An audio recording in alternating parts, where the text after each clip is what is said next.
61. Qual das seguintes situações exemplifica melhor o conceito de predição na área de economia e finanças?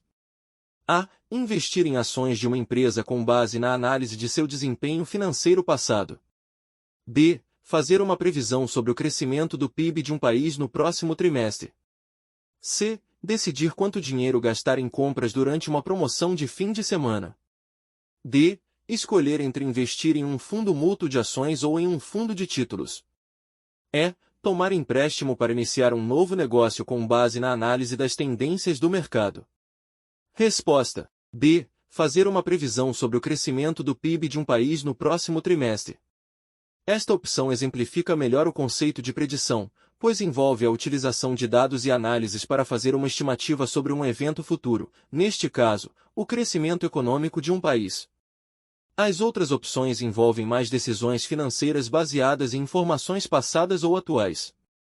62. Qual das seguintes situações exemplifica melhor o conceito de resolução de problemas na gestão empresarial? A. Contratar novos funcionários para lidar com um aumento repentino na demanda por produtos. B. Realizar uma análise SWOT para identificar as forças e fraquezas de uma empresa. C. Implementar um novo sistema de gestão de estoque para melhorar a eficiência operacional. D. Desenvolver uma estratégia de marketing para lançar um novo produto no mercado. E. Participar de uma feira de negócios para expandir a rede de contatos da empresa. Resposta. C. Implementar um novo sistema de gestão de estoque para melhorar a eficiência operacional. Esta opção exemplifica melhor o conceito de resolução de problemas na gestão empresarial, pois aborda a identificação de um problema específico, a eficiência do estoque, e propõe uma solução prática para melhorá-lo. As outras opções envolvem mais atividades estratégicas ou operacionais que podem contribuir para a gestão empresarial, mas não são necessariamente focadas na resolução de um problema específico. 63. Qual das seguintes afirmações melhor reflete a distinção entre interesses subjetivos e objetivos na esfera social e econômica? A. A escolha de uma carreira que traga satisfação pessoal é um interesse subjetivo, enquanto a busca por estabilidade financeira é um interesse objetivo. B. Para um agricultor, produzir uma colheita abundante é um interesse subjetivo, enquanto garantir preços justos para seus produtos é um interesse objetivo. C. Ter reconhecimento profissional e prestígio é um interesse objetivo para muitos profissionais, enquanto alcançar a realização pessoal é um interesse subjetivo. D. O acesso a serviços de saúde de qualidade é um interesse objetivo para toda a população, enquanto a escolha de um tratamento médico específico é um interesse subjetivo. E. Para um empreendedor, expandir os negócios e aumentar os lucros é um interesse objetivo, enquanto manter um ambiente de trabalho positivo para os funcionários é um interesse subjetivo. Resposta. B. Para um agricultor, produzir uma colheita abundante é um interesse subjetivo, enquanto garantir preços justos para seus produtos é um interesse objetivo. Nesta opção, a distinção entre interesses subjetivos e objetivos é claramente delineada. A produção de uma colheita abundante é um objetivo subjetivo, pois reflete a satisfação pessoal do agricultor em alcançar um alto rendimento. Por outro lado, garantir preços justos para os produtos é um interesse objetivo, pois envolve considerações externas, como o mercado e a economia, que podem ser mensuradas de forma mais objetiva. 64. Qual das seguintes situações melhor exemplifica o conceito de cooperação? A. Um grupo de vizinhos se reunindo para organizar um evento de arrecadação de fundos para uma instituição de caridade local. B. Uma empresa contratando consultores externos para melhorar seus processos internos de produção. C. Um governo implementando políticas de bem-estar social para atender às necessidades básicas da população. D. Um professor oferecendo aulas particulares para alunos com dificuldades acadêmicas. E. Um indivíduo investindo em um negócio próprio para alcançar independência financeira. Resposta. A. Um grupo de vizinhos se reunindo para organizar um evento de arrecadação de fundos para uma instituição de caridade local. Esta opção melhor exemplifica o conceito de cooperação, pois envolve indivíduos ou grupos trabalhando juntos em prol de um objetivo comum, que neste caso é arrecadar fundos para uma causa beneficente. A cooperação implica em esforços coletivos para alcançar um resultado que beneficie a todos ou uma comunidade em geral. As outras opções envolvem mais atividades individuais ou transações comerciais. 65. Qual das seguintes definições corresponde à incidência de uma doença ou condição de saúde? A. O número total de casos registrados em uma população em um ponto específico do tempo. B. A frequência de novos casos de uma doença em um determinado período de tempo.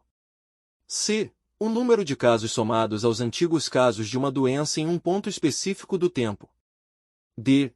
A quantidade de pessoas que já tiveram a doença em qualquer momento durante um período específico de tempo. E. A medida do número de casos de uma doença em uma população estudada em um determinado ponto do tempo. Resposta. E. A medida do número de casos de uma doença em uma população estudada em um determinado ponto do tempo. A incidência é uma medida da frequência com que novos casos de uma doença ocorrem em uma determinada população durante um período de tempo específico. Ela não considera os casos antigos, apenas os novos casos diagnosticados dentro do período de estudo. 66. Qual das seguintes opções descreve melhor a taxa de incidência de uma doença? A. Uma medida que indica o número total de casos de uma doença em uma população em um ponto específico do tempo. B. A frequência de novos casos de uma doença em um período de tempo específico, expressa como número de casos por 1.000 pessoas na população em risco. C. Uma medida que indica o número total de casos de uma doença em uma população, incluindo tanto novos casos quanto casos antigos, em um determinado ponto do tempo. D. A proporção de pessoas que já tiveram a doença em qualquer momento durante um período específico de tempo, em relação à população total. E. A quantidade de pessoas que têm a doença em uma população estudada em um determinado ponto do tempo, expressa como um percentual da população total. Resposta. B. A frequência de novos casos de uma doença em um período de tempo específico, expressa como número de casos por 1.000 pessoas na população em risco. A taxa de incidência de uma doença é uma medida que expressa a frequência de novos casos da doença em uma população durante um determinado período de tempo. Geralmente, é expressa como o número de novos casos por uma unidade de pessoa-tempo, como, por exemplo, por 1.000 pessoas ano. Essa medida permite comparar o risco de contrair a doença entre diferentes populações ou grupos. 67. Qual das seguintes afirmações melhor expressa o conceito de direitos humanos, conforme descrito por Dallaire? A. Os direitos humanos são direitos concedidos apenas às pessoas que atingem determinado status social ou econômico. B. Os direitos humanos são privilégios reservados apenas para indivíduos de certa nacionalidade ou etnia. C. Os direitos humanos são fundamentais porque garantem à pessoa humana a capacidade de existir, se desenvolver e participar plenamente da vida. D. Os direitos humanos são direitos concedidos pelo Estado, e sua aplicação depende da legislação nacional de cada país. E. Os direitos humanos são apenas direitos civis e políticos, não incluindo direitos sociais, econômicos e culturais. Resposta. C. Os direitos humanos são fundamentais porque garantem à pessoa humana a capacidade de existir, se desenvolver e participar plenamente da vida. Dalmo de Abreu Dallaire, um renomado jurista brasileiro e especialista em direitos humanos, enfatiza a universalidade e a indivisibilidade dos direitos humanos. Dallaire argumenta que os direitos humanos são essenciais para assegurar a dignidade e a liberdade de todos os seres humanos, permitindo-lhes viver com autonomia e igualdade. 68. De acordo com a definição de Pesses-Barba, os direitos humanos são: a. Privilégios reservados para indivíduos que se enquadram em certos critérios específicos de status social. B. Faculdades atribuídas pelo direito a pessoas e grupos sociais, refletindo suas necessidades essenciais em áreas como vida, liberdade, igualdade e participação política ou social, garantindo seu respeito e atuação pelos demais indivíduos, grupos sociais e pelo Estado. C. Direitos exclusivamente políticos, desconsiderando as necessidades sociais e econômicas das pessoas. D. Normas morais, sem eficácia legal, que não podem ser aplicadas pelo Estado. E. Restrições impostas pelo Estado para controlar o comportamento das pessoas na sociedade. Resposta. B. Faculdades atribuídas pelo direito a pessoas e grupos sociais, refletindo suas necessidades essenciais em áreas como vida, liberdade, igualdade e participação política ou social, garantindo seu respeito e atuação pelos demais indivíduos, grupos sociais e pelo Estado. 69. De acordo com as bases do positivismo contemporâneo, conforme destacado por Moreira, 2002, qual é uma das principais características da pesquisa nas ciências humanas e sociais? A. A rejeição da utilização de métodos quantitativos, enfatizando apenas abordagens qualitativas. B. A ênfase na subjetividade e na interpretação individual, desconsiderando a aplicação de métodos objetivos. C. A crença na possibilidade de realizar pesquisas nessas áreas seguindo os princípios das ciências físicas, utilizando dados de levantamentos amostrais e outras práticas de contagem. D. A exclusiva análise qualitativa dos fenômenos sociais, ignorando a importância da quantificação e da operacionalização de variáveis. E. A defesa da aplicação exclusiva de métodos experimentais, sem considerar a relevância de estudos observacionais. Resposta. C. A crença na possibilidade de realizar pesquisas nessas áreas seguindo os princípios das ciências físicas, utilizando dados de levantamentos amostrais e outras práticas de contagem. De acordo com o positivismo contemporâneo, uma das principais características da pesquisa nas ciências humanas e sociais é a crença na possibilidade de aplicar métodos semelhantes aos das ciências físicas. Isso inclui a utilização de métodos quantitativos, como levantamentos amostrais e outras técnicas de coleta de dados que permitem a contagem e a análise estatística. Essa abordagem busca objetividade e rigor científico na investigação dos fenômenos sociais. 70. De acordo com o posicionamento metodológico que enfatiza o estudo do homem como um ser ativo e interpretativo, qual é uma das principais características das pesquisas nas ciências humanas? A. A aplicação exclusiva de métodos quantitativos, buscando objetividade na análise dos fenômenos sociais. B. A adoção de métodos experimentais para compreender a complexidade das interações humanas. C. A abordagem exclusivamente teórica, sem a necessidade de realizar pesquisa empírica para compreender as questões relacionadas ao ser humano. D. A rejeição de abordagens qualitativas, considerando que apenas os métodos quantitativos são capazes de fornecer insights válidos sobre o comportamento humano. E. A utilização de métodos etnográficos, como observação participante, entrevistas e histórias de vida, para capturar a vida humana como uma atividade interativa e interpretativa. Resposta. E. A utilização de métodos etnográficos, como observação participante, entrevistas e histórias de vida, para capturar a vida humana como uma atividade interativa e interpretativa. Este posicionamento metodológico enfatiza o estudo do homem como um ser ativo e interpretativo, reconhecendo a complexidade das interações humanas e buscando compreender as experiências sociais e culturais dos indivíduos. Os métodos etnográficos, como observação participante, entrevistas e histórias de vida, são comumente utilizados para capturar essa atividade interativa e interpretativa, permitindo aos pesquisadores mergulhar no contexto social e cultural dos participantes e compreender suas perspectivas e significados.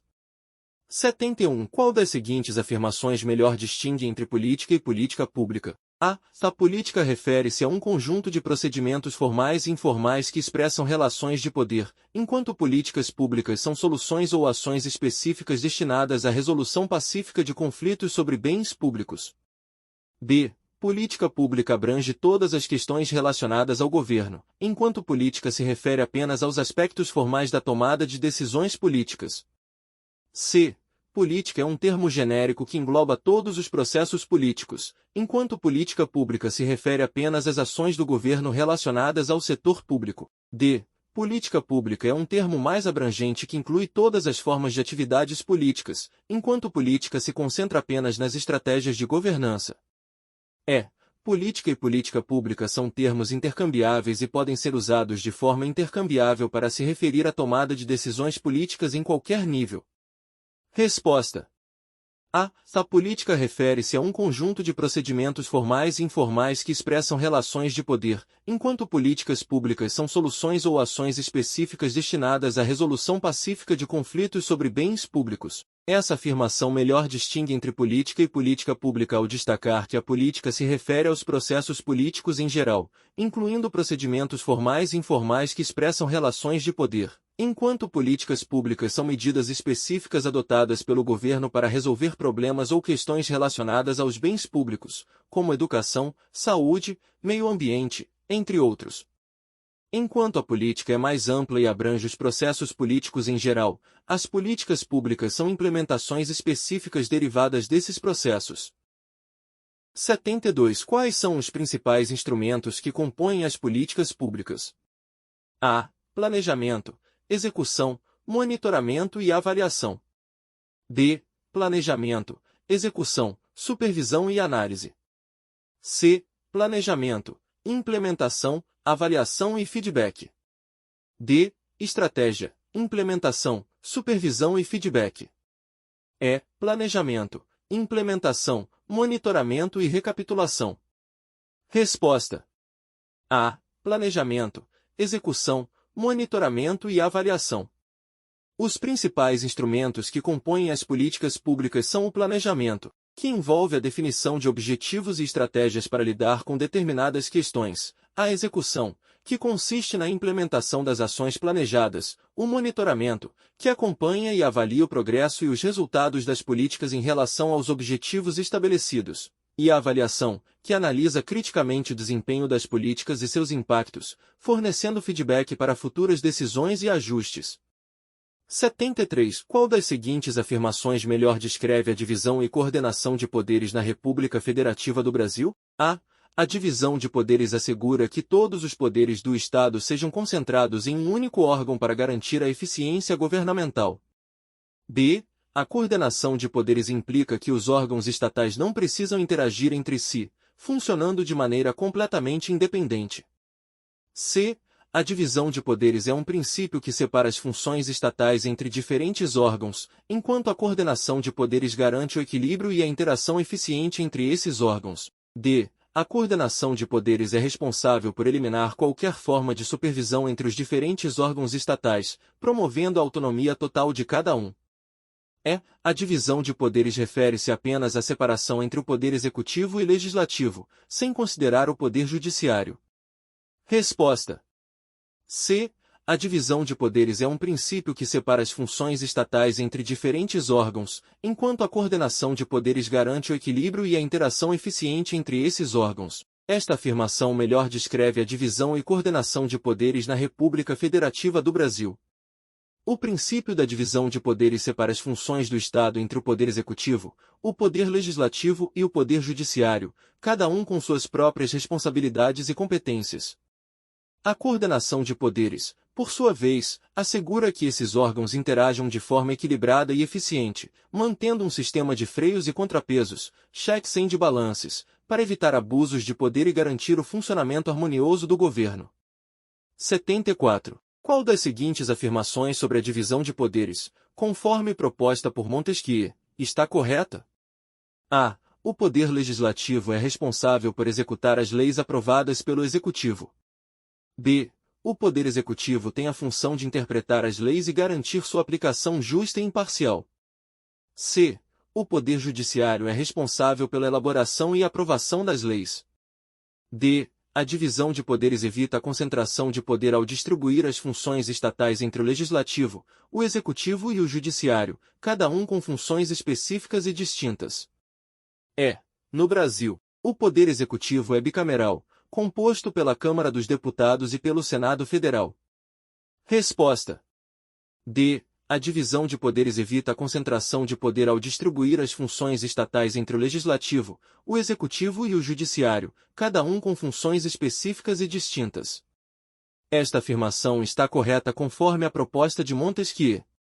A teoria da separação dos poderes sugere que para evitar a tirania e a concentração de poder, as funções do governo devem ser divididas entre três ramos distintos: o legislativo, responsável por elaborar e aprovar as leis, o executivo, responsável por executar as leis, e o judiciário, responsável por interpretar as leis e resolver disputas legais. Cada um desses poderes deve atuar de maneira independente com mecanismos de controle e equilíbrio entre eles. 75. Qual das seguintes opções descreve corretamente os direitos dos servidores públicos estabelecidos pela Lei nº 8.112 de 90? A. Os servidores públicos não têm direito a licenças ou aposentadoria, mas têm direito a férias e vencimento. B. Entre os direitos dos servidores públicos estão férias, licenças, vencimento ou remuneração. vantagens pecuniárias, assistência, direito de petição, disponibilidade e aposentadoria. C. A Lei nº 8.112 de 90 estabelece apenas os deveres dos servidores públicos, sem mencionar seus direitos. D. Os servidores públicos têm direito apenas à remuneração e assistência, sem direito a férias ou licenças. E. A Lei nº 8.112 de 90 exclui qualquer vantagem pecuniária para os servidores públicos. Resposta. B. Entre os direitos dos servidores públicos estão férias, licenças, vencimento ou remuneração, vantagens pecuniárias, assistência, direito de petição, disponibilidade e aposentadoria. A Lei nº 8.112 de 90, que rege o regime jurídico dos servidores públicos civis da União, estabelece uma série de direitos para os servidores públicos, incluindo férias, licenças, vencimento ou remuneração, vantagens pecuniárias, assistência à saúde, direito de petição, disponibilidade e aposentadoria. Esses direitos visam garantir condições adequadas de trabalho e de vida para os servidores públicos. 76. Qual das seguintes afirmações está correta em relação à retribuição pecuniária dos servidores públicos após a Emenda Constitucional nº 19 de 98, a. Para servidores públicos sob o regime de subsídio, o estipêndio é composto de uma parcela única, vedado o acréscimo de outras vantagens, enquanto servidores sob o regime de remuneração continuam a ter vantagens pecuniárias acrescidas ao padrão fixado em lei. B. Servidores públicos em regime de remuneração ou vencimento recebem uma parcela única de estipêndio, sem acréscimo de vantagens. C. Todos os servidores públicos recebem seus estipêndios exclusivamente sob o regime de subsídio, sem acréscimo de vantagens. D. Após a Emenda Constitucional nº 19 de 98, todos os servidores públicos recebem vantagens pecuniárias adicionais independentemente do regime de subsídio ou remuneração. E. A Emenda Constitucional nº 19 de 98 aboliu todas as formas de vantagens pecuniárias para servidores públicos. Resposta. A. Para servidores públicos sob o regime de subsídio, o estipêndio é composto de uma parcela única, vedado o acréscimo de outras vantagens, enquanto servidores sob o regime de remuneração continuam a ter vantagens pecuniárias acrescidas ao padrão fixado em lei. Após a Emenda Constitucional nº 19 de 98, a retribuição pecuniária dos servidores públicos foi organizada de maneira a diferenciar entre aqueles que recebem subsídio e aqueles que estão sob o regime de remuneração. Para os que estão sob o regime de subsídio, o estipêndio é composto de uma parcela única, vedado o acréscimo de outras vantagens pecuniárias, a fim de simplificar e tornar mais transparente a remuneração. No entanto, os servidores que continuam sob o regime de remuneração podem receber vantagens pecuniárias acrescidas ao seu vencimento básico fixado em lei. 77. Qual das seguintes iniciativas é mais importante para criar espaços seguros e de suporte para pessoas de todas as identidades de gênero e orientações sexuais? A. Implementar políticas que excluam qualquer discussão sobre diversidade de gênero e sexualidade em espaços públicos. B. Enfatizar que a diversidade de sexo, gênero e sexualidade é irrelevante e não deve ser discutida publicamente. C. Restringir o acesso a serviços de aconselhamento e grupos de apoio apenas a indivíduos que se identificam como heterossexuais. D. Evitar o diálogo aberto sobre identidade de gênero e orientação sexual para prevenir conflitos. E. Promover eventos comunitários que celebram a diversidade e educar continuamente sobre questões de gênero e sexualidade. Resposta. E. Promover eventos comunitários que celebram a diversidade e educar continuamente sobre questões de gênero e sexualidade. Esta iniciativa é mais importante para criar espaços seguros e de suporte para pessoas de todas as identidades de gênero e orientações sexuais. Promover eventos comunitários que celebram a diversidade e oferecer educação contínua sobre questões de gênero e sexualidade ajuda a construir uma sociedade mais inclusiva, respeitosa e informada. Essas ações promovem a aceitação e compreensão, reduzindo preconceitos e criando um ambiente onde todas as pessoas se sintam valorizadas e seguras. 78. Qual das seguintes afirmações reflete melhor a importância de reconhecer e celebrar a diversidade de sexo, gênero e sexualidade? A. Promover o respeito e a celebração da diversidade de sexo, gênero e sexualidade é crucial para criar uma sociedade mais justa, igualitária e empática, onde cada pessoa é valorizada por sua singularidade. B. A diversidade de sexo, gênero e sexualidade não tem relevância na construção de uma sociedade justa e igualitária. C. Ignorar as diferenças de sexo. Gênero e sexualidade é essencial para manter a harmonia social e evitar conflitos. D. Reconhecer a diversidade de sexo, gênero e sexualidade pode levar a divisões na sociedade e prejudicar a coesão social. E. A sociedade só pode ser justa e igualitária se todos seguirem padrões tradicionais de sexo, gênero e sexualidade. Resposta: A. Promover o respeito e a celebração da diversidade de sexo, gênero e sexualidade é crucial para criar uma sociedade mais justa, igualitária e empática, onde cada pessoa é valorizada por sua singularidade. O promover o respeito e a celebração da diversidade. Criamos uma sociedade mais justa e igualitária, onde cada indivíduo é valorizado independentemente de sua identidade de gênero ou orientação sexual. Isso contribui para a construção de uma cultura de inclusão e respeito mútuo, onde todas as pessoas têm a liberdade de serem quem são sem medo de discriminação ou preconceito.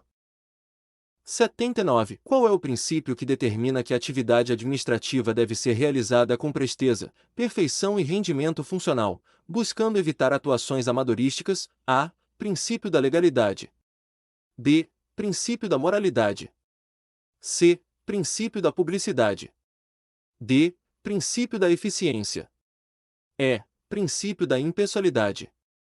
Resposta: D. Princípio da eficiência. O princípio da eficiência determina que a atividade administrativa deve ser realizada com presteza, perfeição e rendimento funcional, buscando evitar atuações amadorísticas. Isso implica na busca por resultados positivos com o melhor uso possível dos recursos disponíveis, visando sempre o interesse público e a satisfação dos cidadãos. 80. Qual dos seguintes elementos não faz parte da estrutura da administração pública? A. Autarquias. B. SESI, Serviço Social da Indústria. C. Empresas públicas. D. Agências reguladoras. E. Fundações. Resposta: B. SESI, Serviço Social da Indústria.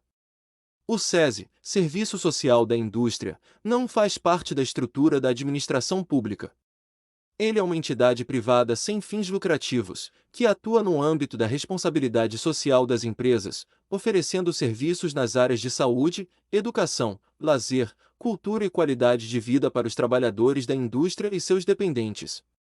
As demais opções, autarquias, empresas públicas, agências reguladoras e fundações, são elementos que podem fazer parte da estrutura da administração pública, dependendo da organização do sistema administrativo de cada país.